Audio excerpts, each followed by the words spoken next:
আসসালামু আলাইকুম। যাদের সঙ্গে রান্না করা হয় রেসিপি দেখাবো। প্রথমে আমি কাজু বাদাম আর কিশমিশ ভেজে উঠে রাখছি। এখন সিমাইটা ভেজে নিচ্ছি। সিমাইটা একটু ভালো করে ভেজে নিতে হবে, নাহলে কাঁচা স্মেল থাকবে।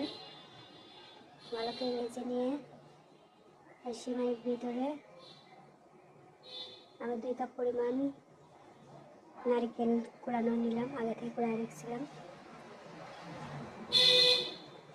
1 কাপ পরিমাণ দুধ দিলাম। আপনারা চাইলে এখানে পানি ব্যবহার করতে পারেন, কিন্তু দুধ দিলে টেস্টটা একটু বেশি হয়। আর চিনি দিলাম, আপনি স্বাদ মতো চিনি দিতে পারেন, যে যেমন মিষ্টি খান।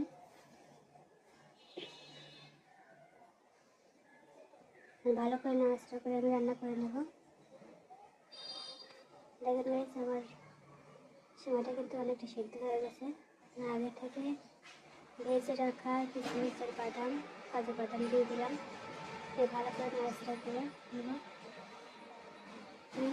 কাঁটা চামচ দিয়ে নাড়িয়ে নিচ্ছি, যাতে এটা ঝরঝরা হয়। দেখেন কি সুন্দর ঝরঝরা হয়েছে সিমাইটা।